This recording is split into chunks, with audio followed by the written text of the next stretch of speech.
kami dari kelompok 1 mata pelajaran ekonomi kelas 10-4 ingin mempresentasikan hasil kami, yaitu membuat materi tentang bank sentral, sistem pembayaran, dan alat pembayaran.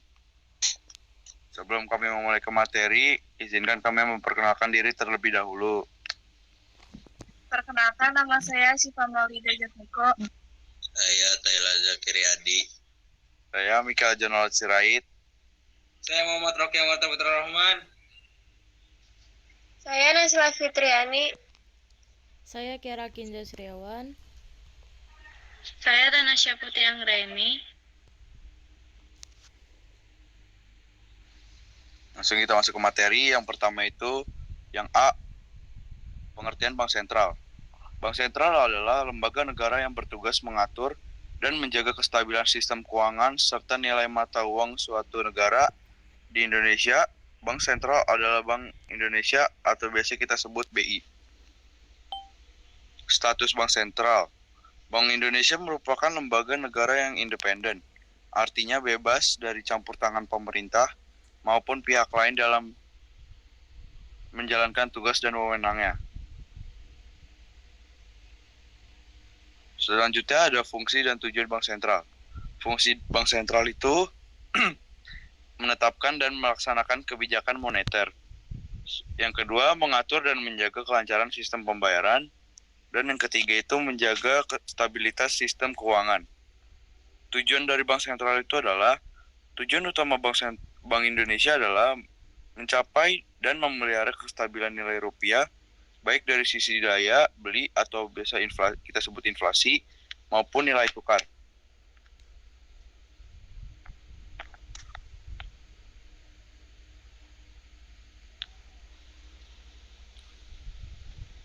Yang selanjutnya ada tugas dan wewenang bank sentral.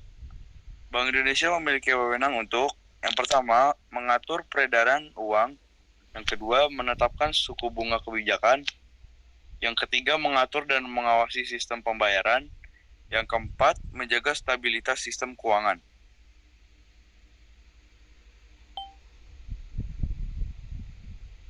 Selanjutnya ada independensi bank sentral. Independensi berarti Bank Indonesia dapat mengambil kebijakan tanpa tekanan pihak lain demi menjaga stabilitas ekonomi nasional. Selanjutnya ada organisasi bank sentral. Struktur organisasi Bank Indonesia terdiri dari Dewan Gubernur yang meliputi gubernur, deputi gubernur senior, dan deputi gubernur. Yang H itu stabilitas sistem keuangan.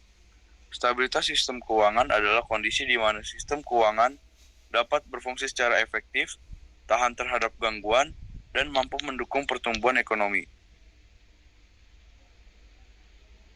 Yang B ada sistem pembayaran.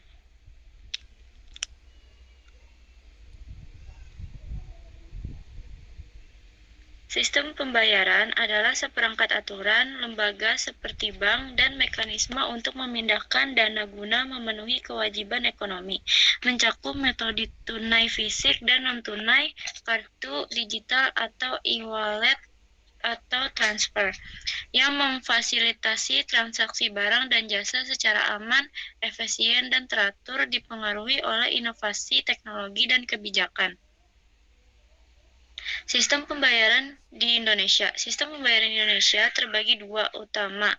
Yang pertama ada tunai seperti uang kertas dan logam, dan non-tunai yang non-tunai meliputi alat pembayaran menggunakan kartu atau APMK, uang elektronik, mobile banking, internet banking, dan QRIS, serta sistem antarbank seperti RTGS atau Real Time Gross Settlement dan SKNBI, Sistem Clearing Nasional Bank Indonesia untuk transfer nilai besar dan retail.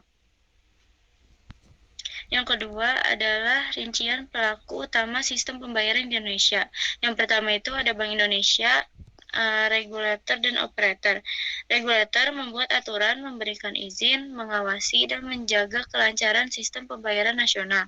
Operator itu menyediakan infrastruktur vital seperti BI-RTGS dan SKNBI atau Sistem Keliling Nasional Bank Indonesia untuk penyelesaian transaksi. Yang kedua, ada penyelenggara sistem pembayaran PSP atau PJP atau PIP. Penyedia jasa pembayaran PJP, lembaga yang menyediakan layanan pembayaran seperti bank, perusahaan, kartu kredit, dan penyelenggara dompet digital atau e-wallet.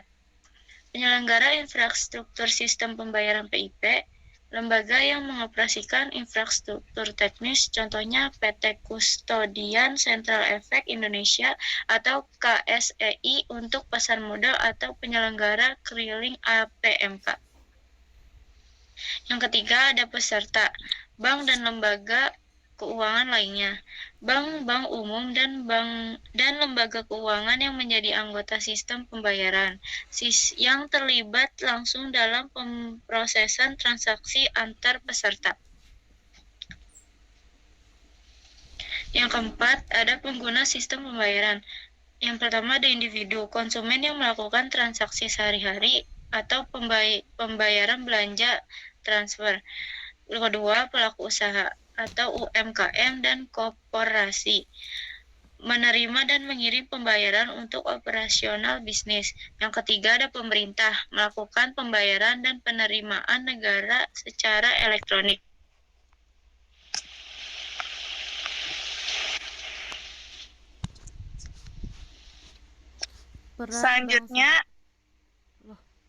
Peran Bank Sentral Republik Indonesia dalam sistem pembayaran. 1. Regulator. 2. Membuat peraturan atau peraturan Bank Indonesia atau PBI terkait penyelenggaraan sistem pembayaran seperti transfer, dana, alat pembayaran, penggunaan kartu AKMR, dan uang elektronik e-money. 2. Operator. Menyediakan dan mengoperasikan sistem pembayaran inti seperti BI, RTOS, Real Time Gross Settlement untuk transaksi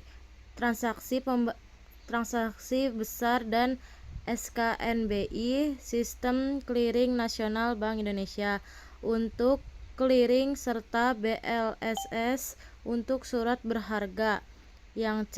Pemberi izin. Memberikan izin operasional kepada lembaga-lembaga yang akan menyediakan jasa pembayaran perbankan, fintechs, dan lain-lain untuk menjamin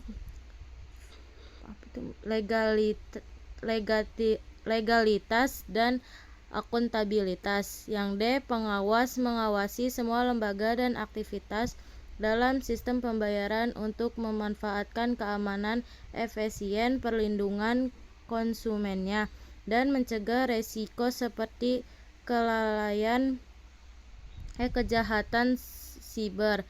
Yang E. Fasilitator, mendorong pengembangan dan inovasi sistem pembayaran oleh industri jasa keuangan, termasuk arah digitalisasi seperti rupiah digital untuk meningkatkan inklusi keuangan dan efisiensi.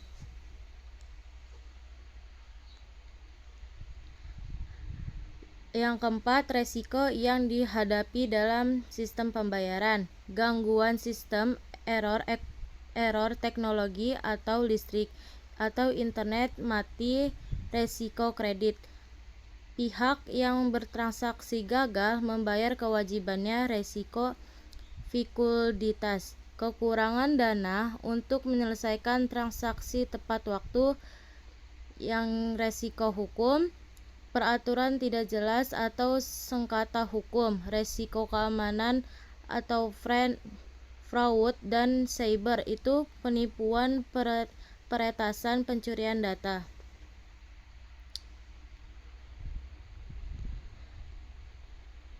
Yang G, penyelenggaraan sistem pembayaran non-tunai oleh bank sentral. Bank sentral berperan sebagai penyelenggara dan pengawas sistem pembayaran non-tunai agar transaksi berjalan aman, lancar, dan efisien. 1. Mengatur kebijakan sistem pembayaran non-tunai. 2. Menetapkan aturan dan standar penggunaan alat pembayaran non-tunai seperti transfer bank, kartu debit atau kredit, dan yang elektronik. 3. Menyelenggarakan infrastruktur sistem pembayaran. Contohnya bisa dibacakan oleh Ashifa.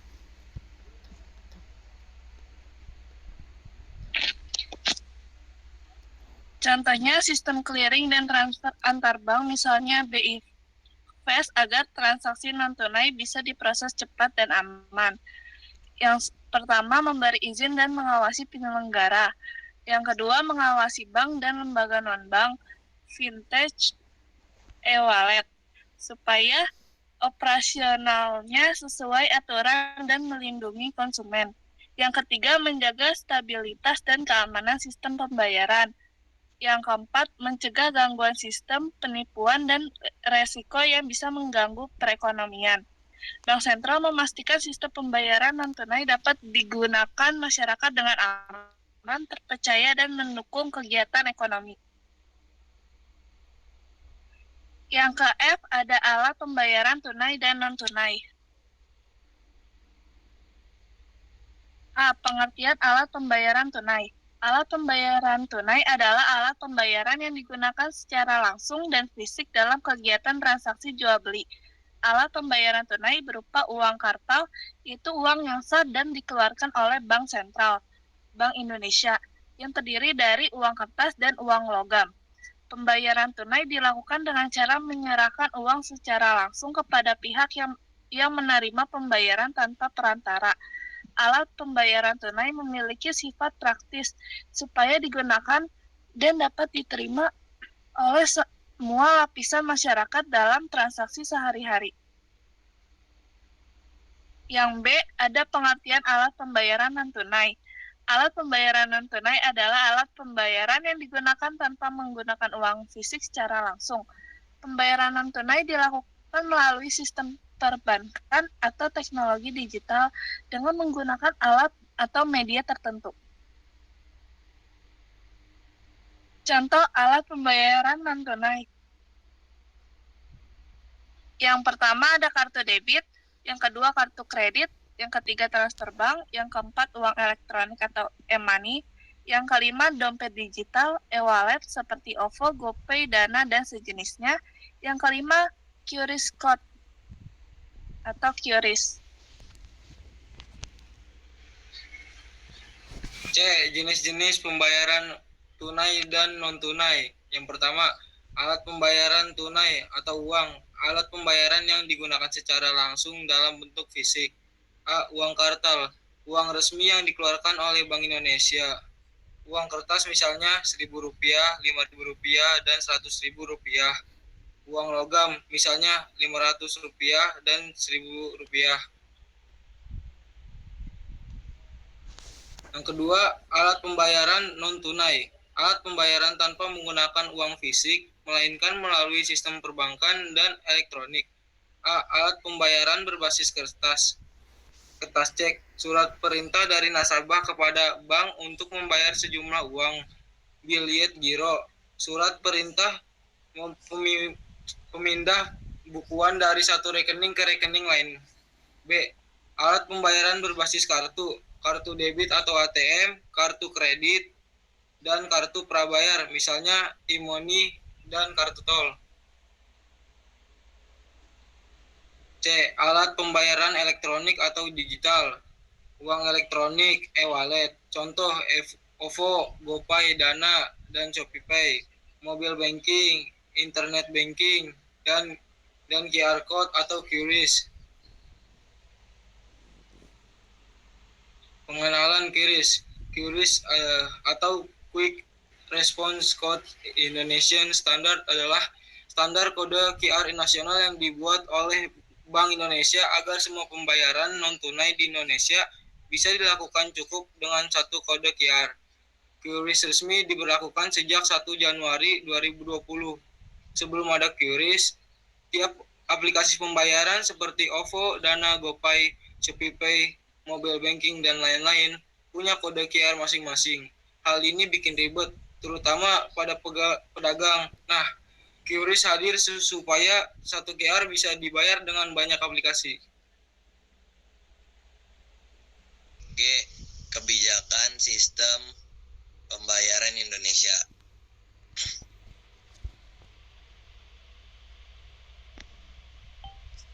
Yang pertama, kebijakan sistem pembayaran Indonesia adalah aturan dan langkah yang dibuat oleh Bank Indonesia atau BI untuk mengatur, mengawasi, dan mengembangkan sistem pembayaran supaya berjalan aman, lancar, efisien, dan andal. 2. Tujuan kebijakan sistem pembayaran. Pertama, menjaga stabilitas sistem keuangan supaya transaksi pembayaran tidak menimbulkan kedua, meningkatkan efisiensi transaksi pembayaran menjadi cepat, mudah, dan biaya lebih murah. Yang ketiga, menjamin keamanan transaksi, melindungi masyarakat dari penipuan, kejahatan siber, dan risiko sistem. Yang keempat, mendukung pertumbuhan ekonomi. Sistem pembayaran yang baik bikin kegiatan ekonomi makin lancar.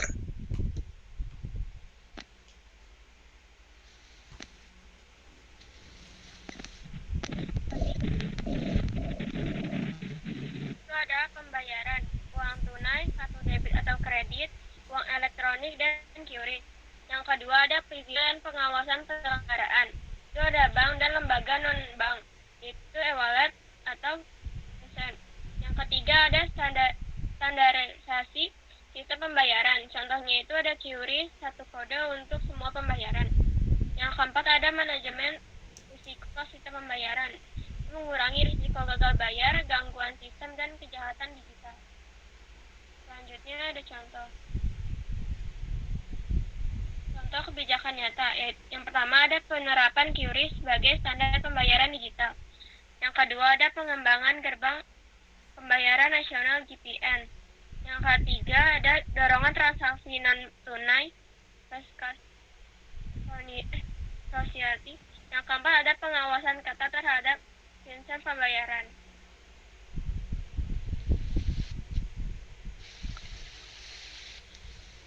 Oke, sekian dari kelompok kami. Mohon maaf jika ada materi yang kurang lengkap atau ada yang salah. Segitu yang bisa kami sampaikan. Wassalamualaikum warahmatullahi wabarakatuh.